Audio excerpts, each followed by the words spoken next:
আমাদের একটা ইয়ের মতো। তো এখন এসে দেখা গেল যে ইয়ের পরপরই দেখা গেল যে ২ জনের মধ্যে বিশাল দ্বন্দ্ব।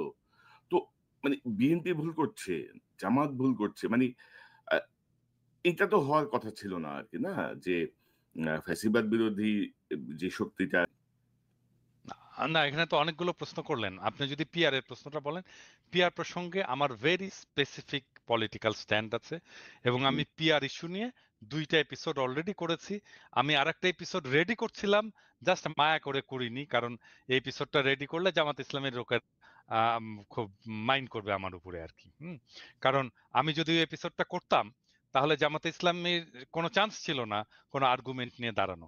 মানে পিআর পদ্ধতিটা বাংলাদেশের জন্যে আহ, একটা ডিজাস্টার হবে, একটা সিরিয়াস ডিজাস্টার হবে। আমরা অলরেডি উচ্চ কক্ষ একটা ডিজাস্টার হয়ে গেছে, এরপরে আবার এই পিআর একটা সিরিয়াস ডিজাস্টার হবে, মানুষের হাত থেকে ক্ষমতা চলে যাবে।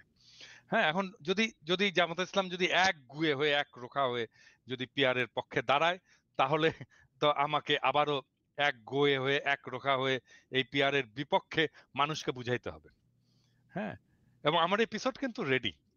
আমার আমার বিশ্বাস জামাতে ইসলাম পিআর জিনিসটা বুঝেইনি ঠিক মতো। আমি সরি টু সে যে এই বিষয়টা বুঝেনি, এবং এই পিআর করার ক্যাপাসিটি বাংলাদেশের ইনস্টিটিউশনালি নাই। এটা extremely complex system, extremely complex system. এটা আমি বাদ দিলাম, এটা কমপ্লেক্সিটির ইস্যুটা বাদ দিলাম। ধরা যাক আমি এই কমপ্লেক্সিটিটাকে ম্যানেজ করতে পারলাম কোনো না কোনো ভাবে, কিন্তু এইটা বাংলাদেশের ডেমোক্রেসিকে, বাংলাদেশের স্টেটকে এবং বাংলাদেশের জনগণকে ক্ষমতাহীন করবে।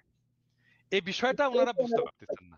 এত বিজ্ঞ রাজনৈতিক দল ওনারা যে কেন বুঝতে পারতেছেন না আমি এটা জানি না। আপনি দরকার হলে